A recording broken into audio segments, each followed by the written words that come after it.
नमस्ते, मैं हूं निधि महावन और स्वागत है आप सभी का मेरे YouTube चैनल पर।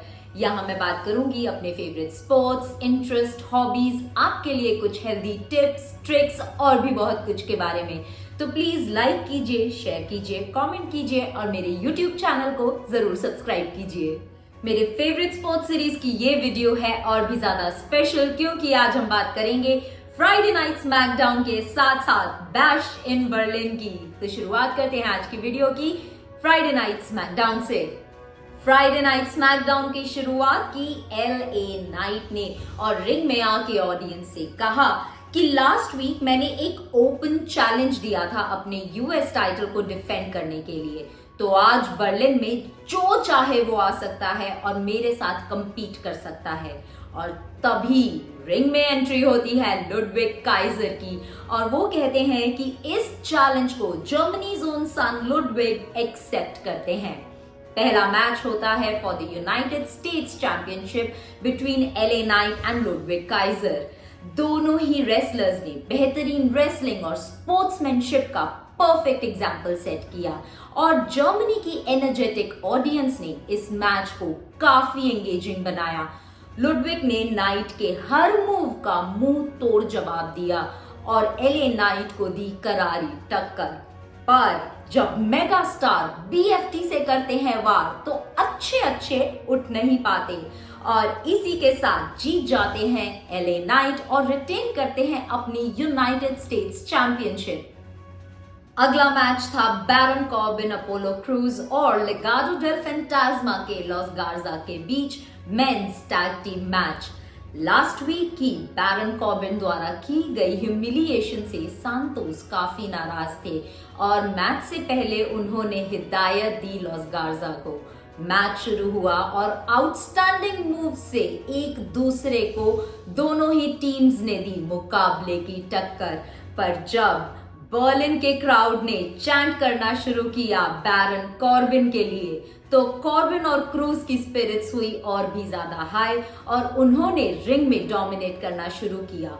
जैसे ही कॉर्बिन और क्रूज ने रिंग में डोमिनेट करना शुरू किया, इलेक्ट्रा लोपेज ने रेफरी को किया डिस्ट्रैक्ट, सांतोस एस्कोबार ने बैरन कॉर्बिन पे किया अटैक और एक छोटी सी विंडो ऑफ अपॉर्चुनिटी दी लॉस गार्जा को और इसका फायदा उठाते हुए लॉस गार्जा जीत गई ये match. Back stage blood line ने चेतावनी दी DIY और स्ट्रीट प्रॉफिट्स को और कहा कि जब वो अपनी फैमिली जिमी, वाइजमैन और रोमन को एलिमिनेट कर सकते हैं तो सोचो इन चारों के साथ क्या करेगी ब्लड लाइन। उसके बाद सोलो ने वॉर्न किया केविन और कोडी को और कहा कि बैश इन बर्लिन में जो भी अनडिस्प्यूटेड चैंपियनशिप जीतेगा उसको अपनी फैमिली की तरह एलिमिनेट करके ब्लड लाइन में चैंपियनशिप वापस लेके आएंगे सोलो। स्मैकडाउन के general manager Nick Aldis ring में आए और बर्लिन की ऑडियंस से कहा thank you for your high spirits and higher attendance और उसके बाद रिंग में बुलाया कोडी रोड्स और केविन ओवेंस को और कहा the stage is yours. Kevin और कोडी ने बैश इन बर्लिन में होने वाली अनडिस्प्यूटेड चैंपियनशिप के बारे में बात की और एक दूसरे को अप्रिशिएट किया। उसके बाद केविन ने कोडी से कहा कि आई होप तुम्हारी नी कल 100% हो क्योंकि मैं ये मैच फेयर एंड स्क्वायर लड़ना चाहता हूँ। कोडी ने कहा मेरी नी 100% है, डोंट वरी अबाउट इट, पर क्या कल के मैच के बाद हम फ्रेंड्स रहेंगे? Backstage Grayson Waller Baron Corbin और अपोलो क्रूज का मजाक उड़ाते हुए उनसे कहते हैं कि ऑस्टिन सही कहते हैं, you guys are not even half the tag team that we are. Corbin गुस्से में ऑस्टिन थ्योरी को कहते हैं कि तुम्हें जो बोलना है मेरे मुंह पर बोलो, पीठ पीछे नहीं, और वहां से गुस्से में चले जाते हैं। तब ऑस्टिन ग्रेसन से कहते हैं कि तुम्हारे बड़बोलेपन की वजह से हमेशा मैं ही मार खाता हूं और अगर ऐसा चलता रहा तो हम ज्यादा दिन साथ नहीं रह पाएंगे। ग्रेसन सॉरी बोलकर किसी तरह से ऑस्टिन को मना लेते हैं, लेकिन लगता है ऑस्टिन अब ग्रेसन को लेकर थोड़े अलर्ट हो गए हैं। अगला मैच था अंद्रादे और कार्मेलो हेस के बीच में। ये मैच इन दोनों की ऑनगोइंग राइवलरी का कंटिन्यूएशन था। याद दिला दूं, अंद्रादे फिलहाल 2-1 से लीड कर रहे हैं। इस मैच में एज एक्सपेक्टेड देखने को मिला भरपूर एक्शन और आउटलैंडिश मूव्स दोनों ही रेसलर्स की तरफ से। इनफैक्ट अंद्रादे और कार्मेलो एक दूसरे को डोमिनेट करने का कोई भी मौका नहीं छोड़ रहे थे और एक दूसरे को बराबरी की टक्कर दी। अंद्रादे की फिनिशिंग मूव से बचते हुए कार्मेलो ने अपनी स्ट्राइकिंग स्ट्रैटेजी का इस्तेमाल किया और फाइनली जीत गए ये मैच और अब दोनों ही 2-2 से बराबर हैं। स्मैकडाउन का मेन इवेंट था WWE Women's Championship between Nia Jax and Michin. ये थी एक स्ट्रीट फाइट, यानी कि एनीथिंग गोज, नो डिस्क्वालिफिकेशंस। आप अपने ओपोनेंट को सिर्फ पिनफॉल या सबमिशन से हरा सकते हो और मीचिन इस मैच की पूरी तैयारी करके आई थी, एक कार्ट भर के मेटल बिन्स, कैंडोस्टिक्स और स्टील चेयर्स लेकर। मैच शुरू होते ही नाया पे कैंडोस्टिक से अटैक किया मीचिन ने और फिर एक एक करके metal beans, chairs, fire extinguisher और कैंडोस्टिक्स का इस्तेमाल करते हुए रिंग में नाया को किया डोमिनेट। उसके बाद सेकंड रोप से नाया को मीचिन ने दिया एक पावर स्लैम टेबल पे और तभी आ जाती हैं miss money in the banks Tiffany Stratton. तब लगता है कि शायद वो नाया पे कैश इन करने वाली है, लेकिन जैसे ही नाया उन्हें देखती हैं मीचिन को मिलता है एक मूनसॉल्ट टिफनी की तरफ से और तभी धमाकेदार एंट्री होती है बेली की।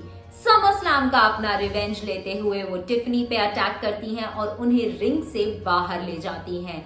अब इस पूरी डिस्ट्रैक्शन का फायदा उठाती है नाया जैक्स, रिंग कॉर्नर पे टेबल पे स्लैम देती है मीचिन को, फिर मेटल बिन से कवर करके अपनी फिनिशिंग मूव अनाइलेटर से इस मैच को जाती हैं जीत और रिटेन करती हैं WWE Women's Championship।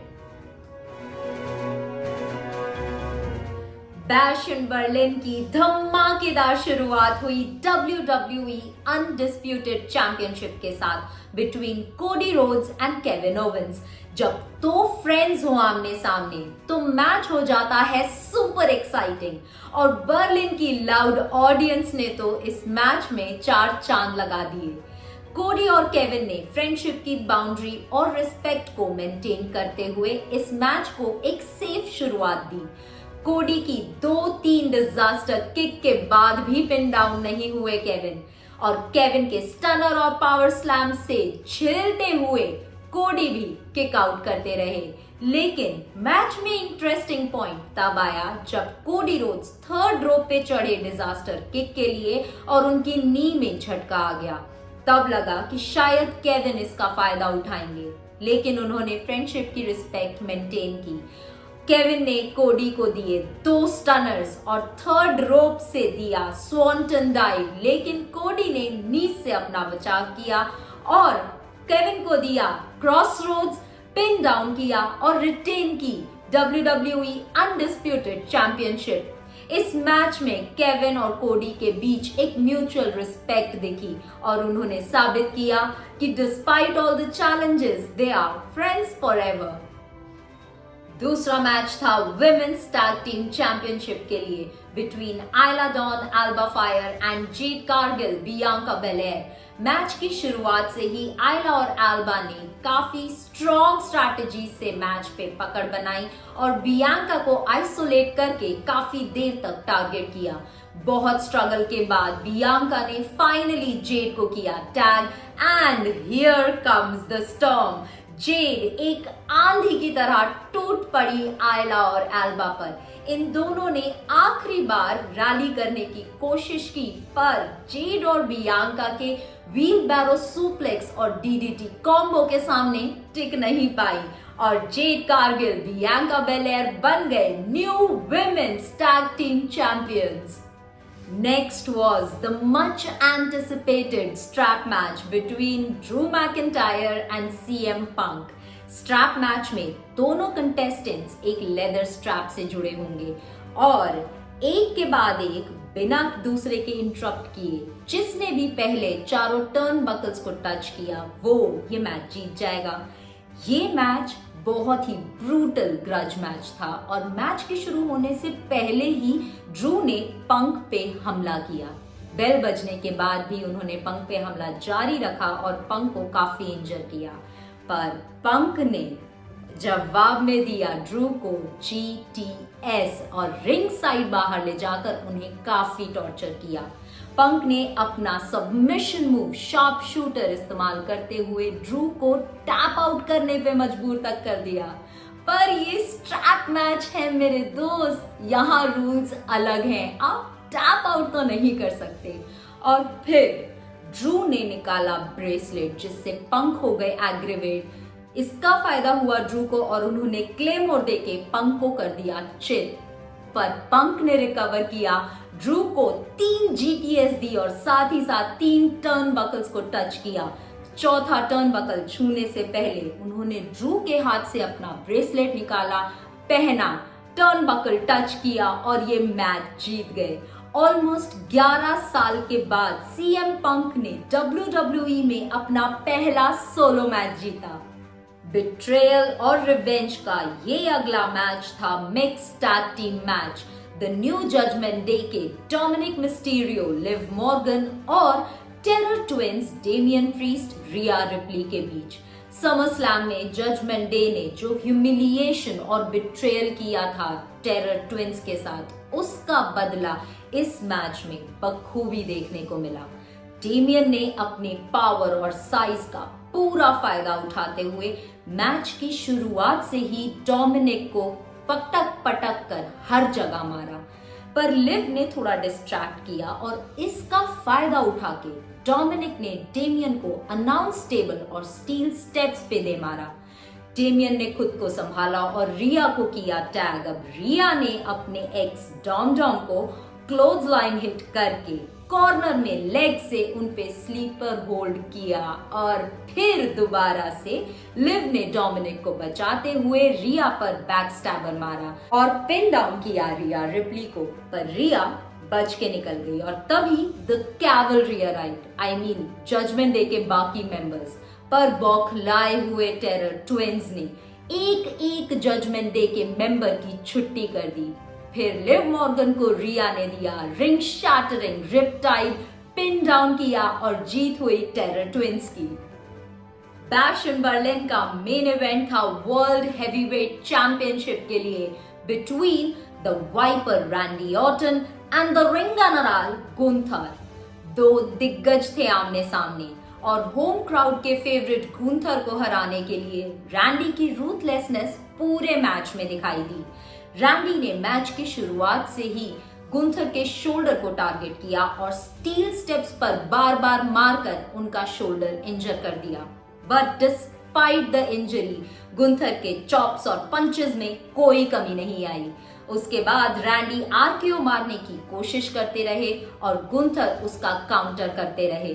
फिर उसके बाद रैंडी ने पहले स्टील स्टेप्स और फिर टेबल पे गुंथर को पटका और इसके जवाब में गुंथर ने अपना famous submission move the sleeper hold में रैंडी को कसा। रैंडी ने कई बार निकलने की कोशिश की और हर बार गुंथर ने एनाकोंडा की तरह अपना शिकंजा कसते गए। रैंडी फाइनली गिव अप कर गए और नॉकआउट हो गए। मैच जीत के रिटेन की गुंथर ने अपनी वर्ल्ड हेवीवेट चैंपियनशिप। मैच के बाद गुंथर ने अप्रिसिएशन में रैंडी की तरफ हाथ बढ़ाया और इस हैंडशेक से दोनों ने एक दूसरे को एक्नॉलेज किया।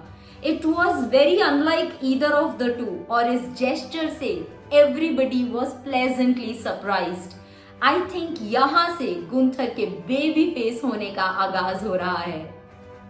Thank you for watching my video. अगर आपको वीडियो अच्छी लगी तो लाइक कीजिए, कोई सजेशन है तो कमेंट कीजिए, अपने फ्रेंड्स और फैमिली के साथ शेयर कीजिए और मेरे YouTube चैनल को जरूर सब्सक्राइब कीजिए। And see you again.